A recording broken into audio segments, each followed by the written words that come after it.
வாழிய செந்தமிழ், வாழ்க நற்றமிழர், வாழிய பாரதமணி திருநாடு. பாரதமணி திருநாடு நேயர்கள் அனைவருக்கும் வணக்கம். நாம் காஞ்சிமா முனிவரின் கனிமொழிகளை பார்த்து கொண்டிருக்கிறோம்.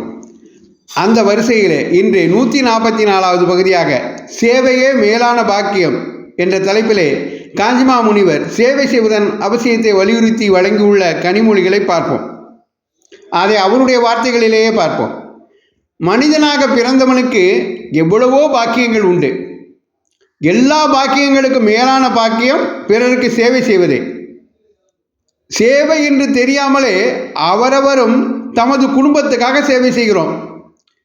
அதோடு நமக்கு சம்பந்தமில்லாத குடும்பத்துக்கு, ஊருக்கு, நாட்டுக்கு, சர்வதேசத்துக்கும் நம்மால் முடிந்த சேவை செய்ய வேண்டும் என்கிறேன்.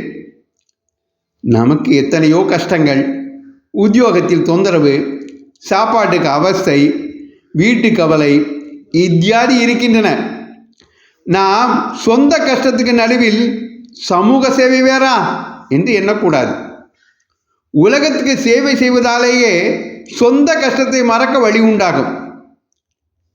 அதோடு கூட அசலார் குழந்தைக்கு பால் ஊட்டினால் தன் குழந்தை தானே வளரும் என்றபடி நம்முடைய பரோபகாரத்தின் பலனாக பகவான் நிச்சயமாக நம்மை சொந்த கஷ்டத்திலிருந்து கைதூக்கி விடுவான்.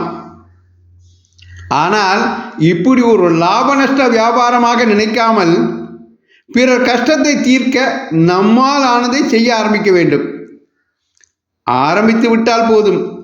அதனால் பிறத்தியான் பெறுகிற பலன் ஒரு பக்கம் இருக்கட்டும், நமக்கே ஒரு சித்த சுத்தியும் ஆத்ம திருப்தியும் சந்தோஷமும் ஏற்பட்டு அந்த வழியில் மேலும் மேலும் நாம் செல்வோம்.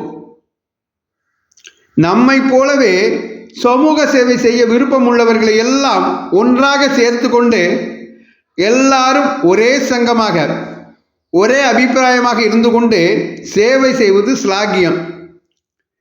அப்படி பலர் கூடி செய்யும்போது நிறைய பணி செய்ய முடியும். சத்தியத்தாலும் நியமத்தாலும் இப்படிப்பட்ட சங்கங்கள் உடையாமல் காக்க வேண்டும்.